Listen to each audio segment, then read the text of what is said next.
नमस्कार, आप देख रहे हैं न्यूज स्टेट और मैं हूं आपके साथ प्रीति भारद्वाज। पहलगाम में मंगलवार को जो घटा वो देश और दुनिया के सामने है। इस आतंकी हमले में कई ऐसे नौजवान मारे गए जो हनीमून के लिए गए थे।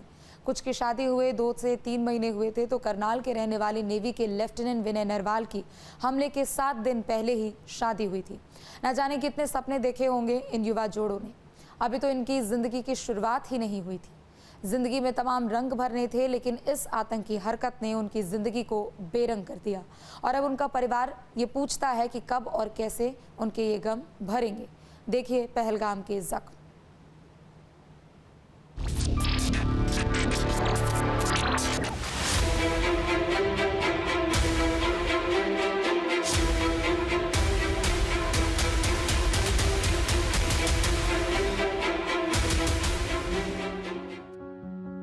कानपुर के शुभम द्विवेदी और उनकी पत्नी ईशान्या और उनके परिवार के 11 सदस्य पहलगाम इसलिए गए थे कि जिंदगी की मसरूफियत में फिर साथ रहकर हंसी खुशी से रहने के लम्हे न जाने फिर कब मिलेंगे। लेकिन इस बात का भी एहसास नहीं था कि ये लम्हे उनकी जिंदगी से इतनी जल्दी गुम हो जाएंगे जैसे हथेली से रेत फिसलती हो। पत्नी ईशान्या ने 2 दिन से अपने पति की शर्ट पहन रखी थी ताकि उसकी मौजूदगी का एहसास होता रहे। पहलगाम की खुशनुमा वादियों में सिर्फ मैगी खाने का मन ही तो किया था शुभम का। ये थोड़े न पता था कि मौत पीछे खड़ी है। ऊपर वाली चढ़ाई होती है, उस पर गए थे हम लोग। घोड़े से लेके गए थे। वो रास्ता ही नहीं है कि कोई इंसान चल के जा पाए। घोड़े से लेके गए थे। ऊपर पहुंचे, बस हमने मैगी का ऑर्डर दिया और मैं और शुभम बैठ के मैगी खाने जा रहे थे।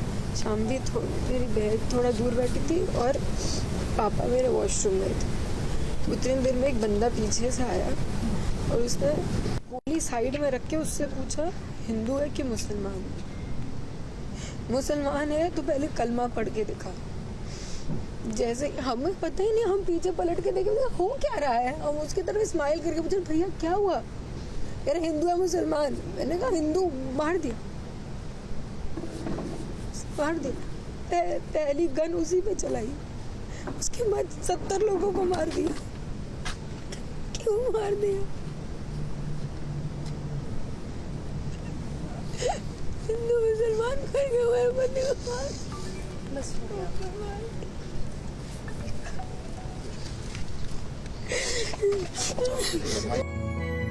शुभम की पत्नी के सवालों का जवाब शायद किसी के पास नहीं कि आखिर उसकी खता क्या थी। क्या बिगाड़ा था शुभम ने किसी का?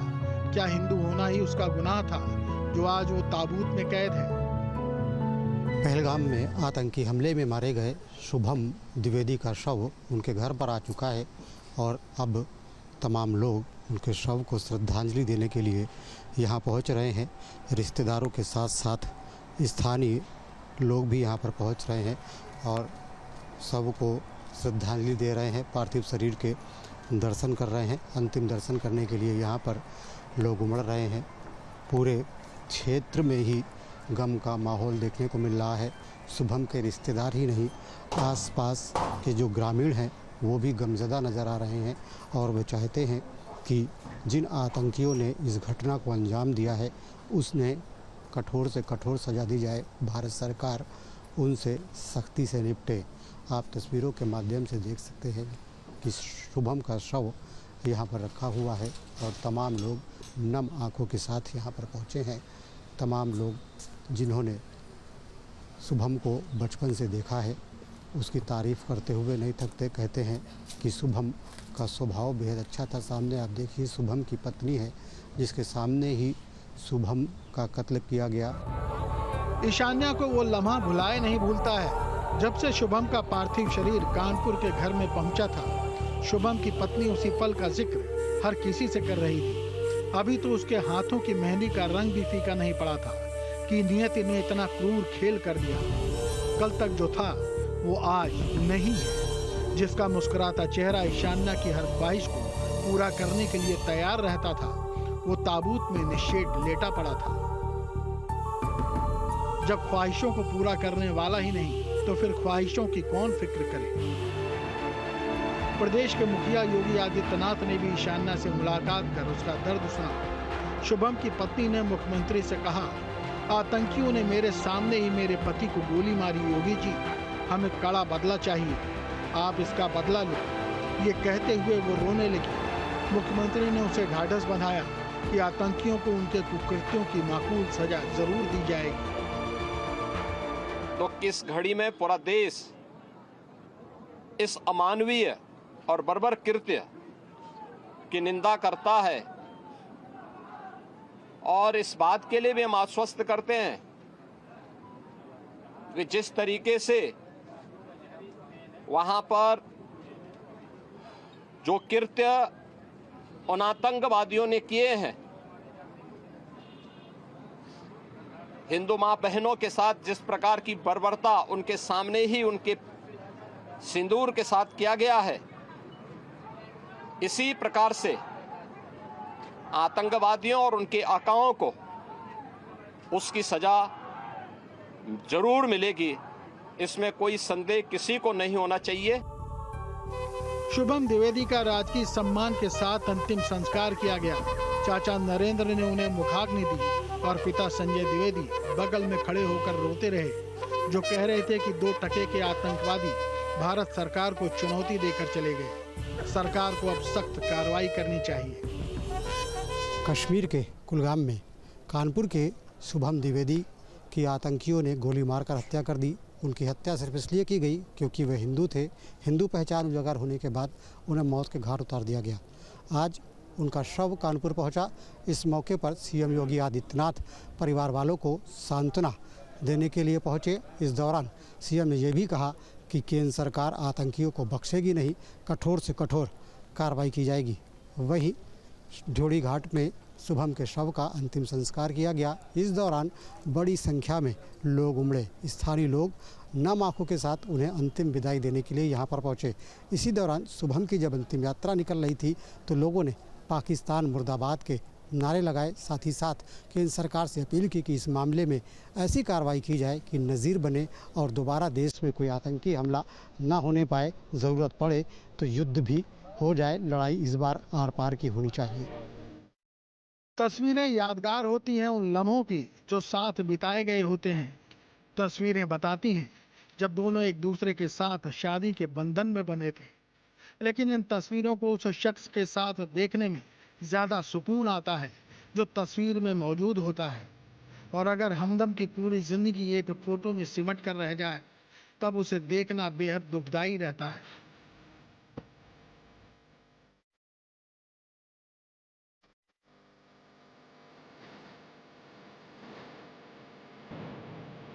जयपुर के नीरज उधवानी यूएई में ACCA थे, जो अपने किसी मित्र की शादी को अटेंड करने शिमला गए थे और वहां से 2-3 दिन के लिए कश्मीर पहुंच गए, जहां नियति उन्हें पहलगाम तक खींच लाई थी। नीरज भी आतंकियों की गोली का शिकार हुए थे। फरवरी 2023 में ही नीरज ने जिंदगी भर के लिए आयुषी का हाथ थामा था, लेकिन हाथ इतनी जल्दी छूट जाएगा सोचा नहीं था। यूं तो सांत्वना देने के लिए तमाम लोग और जनप्रतिनिधि मौजूद थे। सख्त कार्रवाई करने के वादे भी किए गए, लेकिन जो जा चुका था उसे तो लौटाया नहीं जा सकता। ये फ्रस्ट्रेशन में अटैक हुआ है कि शांति कैसे बनी हुई है, शांति को कैसे न कैसे करके भंग करा जाए। इस कारण से निहत्तों को सबसे आराम से जिसको टारगेट करा जा सकता है उनके ऊपर ये हमला हुआ। जब महाराष्ट्र हो, राजस्थान हो, पश्चिम बंगाल हो, केरल हो, आंध्रा हो, हर जगह से जहां टूरिस्ट आए हुए थे उनको पूछ पूछ के मारा गया है। रक्षा मंत्री जी ने स्पष्ट बयान दिया है कि जिन्होंने ये हरकत करी है, जो इस पर्दे के पीछे से जो इसके लिए जिम्मेदार हैं, उनको बख्शा नहीं जाएगा। समय चुनकर, स्थान चुनकर मुंह तोड़ जवाब दिया जाएगा। सिर्फ एक पत्नी या एक माँ का कलेजा ही नहीं छलनी हुआ है, बल्कि ये दर्द हर उस माँ के दिल में उमड़ा है जो अपनी औलाद पर एक छोटी सी चोट भी बर्दाश्त नहीं कर सकती। माएँ कभी खून बहता नहीं देख पाती, लेकिन अब बहुत हुआ। अब तो माओ ने भी हुंकार भर ली है। पड़ेगी ना हिंदुस्तान में, ज़रूरत अगर पड़ेगी कोई सेना की, हम माना बड़े हैं ना, वो दिख रहे उम्र में, हम जवानों से ज़्यादा काम कर सकते हैं। मैं कह रही हूँ एक माँ है ना, वो समझ सकती, जो माँ को जो हमको लग रहा है, आज हम अपनी इनकी कॉलोनी के हैं, जब हमें इतना लग रहा है तो उस माँ को सोचो क्या लग रहा होगा। मैं कह रही हूँ अब हिंदुस्तान अब बर्दाश्त नहीं करेगा। आतंकवादियों को ऐसा सबक दे, उनको पाकिस्तान में जाके मारे, अगर ज़रूरत पड़ेगी तो हम भी उनके साथ खड़े हो जाएंगे। युद्ध में हमारे को भी कहेंगे तो हम भी चले जाएंगे। हम इतने बुढ़े नहीं हुए हैं, हम अभी भी जवान हैं, जवानों के भी जवान हैं। आज देखो, आज कभी भी हमारा भारत का रहने वाला हमारा हर शख्स के अंदर खून में यही है कि वो जल्दी से कभी भी अन्याय की नीति नहीं अपनाता। पर जब पानी सर से ऊपर चला जाए तब क्या करना चाहिए? जब वो लोग एक निहत्थे लोगों को जाकर जो घूमने गए हैं और उनके साथ ऐसी आतंकवादी गतिविधियां करते हैं, तब हमारा भारत का हर माँ, हर परिवार, मैं तो कहती हूँ यहाँ तक कि छोटे बच्चे से भी पूछोगे ना, छोटे 5 साल के बच्चे से, तो वो भी कहेगा कि उनको गोलियों से भून दिया जाए। गुरुवार को जयपुर के झालाना स्थित मोक्षधाम में नीरज के पार्थिव शरीर को उनके बड़े भाई ने मुखाग्नि दी और पास ही खड़ी उनकी पत्नी आयुषी अपने जीवन साथी को नम आंखों से विदा होते देखती रही। कहां तो जिंदगी में खुशियों के हर रंग भरने के वादे किए थे नीरज ने, और कहां विधाता ने सिर्फ एक ही रंग उसके लिए रख छोड़ा। पहलगाम आतंकी हमले में मारे गए जयपुर के जो नीरज उजवानी हैं, उनका अंतिम संस्कार जयपुर के झालाना के शमशान में किया जा रहा है। नम आंखों से पूरा के पूरा जो जयपुर है और उनका जो परिवार है उनको विदाई दे रहा है। इससे पहले अंतिम संस्कार से पहले जब यहाँ मोक्षधाम लाया गया तो जो नीरज उजवानी की माँ हैं ज्योति, पत्नी आयुषी, उन सभी से राजस्थान के मुख्यमंत्री भजन लाल शर्मा, राज्यपाल, तमाम कैबिनेट मंत्री, इन सभी लोगों ने जाके परिवार को ढांढस बंधाया। राजस्थान के सीएम भजन लाल शर्मा ने मां ज्योति के आंसू पहुँचे और इस दौरान लगातार जो पत्नी आयुषी है वो मुड़ मुड़ के अपने पति को देखती रही, जहाँ पे उनका जो पार्थिव देह था वो रखा हुआ था। दरअसल 22 अप्रैल को आतंकी हमला हुआ था जिसमें जयपुर के जो सीए थे, हालांकि ये दुबई में नौकरी करते थे दोनों हस्बैंड वाइफ, लेकिन शादी में आए थे और शादी के बाद ये कश्मीर घूमने गए थे। और बताया जा रहा है कि पत्नी के सामने ही आतंकियों द्वारा नीरज उजवानी को गोली मारी गई थी। अब जयपुर के हर उस आम बाशिंदे के दिल में इस समय आक्रोश है, एक गुस्सा है, ये देखने को मिल रहा है, क्योंकि जिस तरीके से आतंकी हमला हुआ है, जो कायराना हरकत हुई है, हर माँ, हर व्यक्ति ये कह रहा है कि अब बदला लेना चाहिए, खून का बदला खून से लेना चाहिए। जम्मू कश्मीर के पहलगाम में आतंकी हमले में नेवी के लेफ्टिनेंट विनय नरवाल भी मारे गए थे। विनय 3 साल पहले ही नेवी में भर्ती हुए थे। उनकी 7 दिन पहले ही मसूरी में डेस्टिनेशन वेडिंग हुई थी। इसके बाद वो पत्नी हिमांशी के साथ हनीमून मनाने के लिए पहलगाम आए थे। हनीमून के लिए विनय नरवाल को यूरोप जाना था, लेकिन ऐन मौके पर वीजा न मिलने के कारण दोनों जम्मू कश्मीर चले गए। और फिर जो कुछ हुआ वो आपके सामने है। लेफ्टिनेंट नरवाल को आतंकियों ने मंगलवार को पहलगाम की बैसरन घाटी में नाम पूछने के बाद सिर में गोली मारी थी। जब फायरिंग की गई तब उनकी पत्नी साथ में ही थी। 1 मई को विनय का जन्मदिन है। शादी के बाद पहले जन्मदिन की बड़ी प्लानिंग थी। फिर उसे 3 मई को कोच्चि ड्यूटी पर लौटना था, लेकिन विनय तो हमेशा के लिए ही लौट गए। 23 अप्रैल को करनाल में उनका अंतिम संस्कार किया गया। विनय की बहन ने सीएम नायब सैनी के सामने रोते हुए कहा कि जिसने मेरे भाई को मारा उसे मुझे मुर्दा देखना है। लेफ्टिनेंट विनय नरवाल की अंतिम यात्रा अब खत्म हो चुकी है। शमशान घाट इस वक्त विनय नरवाल के पार्थिव शरीर को लाया जा चुका है। करनाल के रहने वाले नेवल ऑफिसर विनय नरवाल पहलगाम टेररिस्ट अटैक में शहीद हुए, जहां पर श्रद्धांजलि देने के लिए तमाम लोग मौजूद हैं।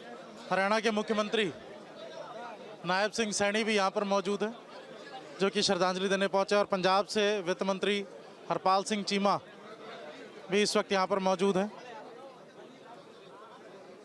इस वक्त पूरे देश में एक शोक की लहर नज़र आ रही है, क्योंकि 28 सैलानी जो कि है पहलगाम में दहशतगर्दों द्वारा बेदर्दी से मारे गए। पहलगाम में हुए आतंकी हमले में जान गंवाने वालों में गुजरात के भावनगर की यतीश भाई सुधीर भाई परमार और उनके बेटे स्मित यतीश भाई परमार भी थे, जिनका गुरुवार को भावनगर में अंतिम संस्कार किया गया। इस आतंकी हमलों में बेगुनाहों को भी जान गंवानी पड़ी। उसका बदला तो भारत को लेना ही होगा, लेकिन ये भी जानना जरूरी है कि आखिर इसके पीछे किसकी शह थी, क्योंकि 9 अप्रैल को ही पाक अधिकृत कश्मीर के प्रधानमंत्री चौधरी अनवरुल हक ने पाकिस्तान प्रायोजित आतंकवाद का समर्थन किया था। इसके हवाले से दो अंदाज में कहना चाहता हूँ, चाहे इसकी कीमत खून से देनी पड़े। तुम बलूचिस्तान में पाकिस्तानियों के खून से होली खेलोगे, इसकी कीमत तुम्हें दिल्ली से लेकर मकबूजा कश्मीर के अंदर तक अदा करनी पड़ेगी। और जो हिस्सा इसमें कश्मीरी मुजाहिदीन का है, इंशाअल्लाह ताला वो पहले भी अदा करते रहे और आप पूरी कुव्वत और पूरी जुर्रत से अदा करेंगे। तुमसे जो होता है कर लो। तो कान खोल कर सुन लीजिए जनाब अनवरुल हक साहब, हमारे पास कुव्वत भी है और हमला करने की हैसियत भी। आपसे जो हो सकता था आपने किया, हमसे जो हो सकता है हम जरूर करेंगे। और यकीन न हो तो हमारे प्रधानमंत्री की इस गर्जना को कान खोल कर सुन लीजिए। ये हमला सिर्फ निहत्थे पर्यटकों पर नहीं हुआ है, देश के दुश्मनों ने भारत की आत्मा पर हमला करने का दुस्साहस किया है। मैं बहुत स्पष्ट शब्दों में कहना चाहता हूं, जिन्होंने ये हमला किया है, उन आतंकियों को और इस हमले की साजिश रचने वालों को उनकी कल्पना से भी बड़ी सजा मिलेगी। सजा मिलकर के रहेगी। पहलगाम का हमला सिर्फ हिंदुओं या भारतीयों पर ही नहीं हुआ है, बल्कि भारत की आत्मा पर भी हुआ है। और पाकिस्तान बखूबी जानता है कि जब भारत अपने पर आ जाता है तो अंदर तक घुस कर मारता है। और यकीन नहीं आता तो थोड़ा और इंतजार कर लीजिए, माकूल जवाब जल्द ही मिल जाएगा। Team news state.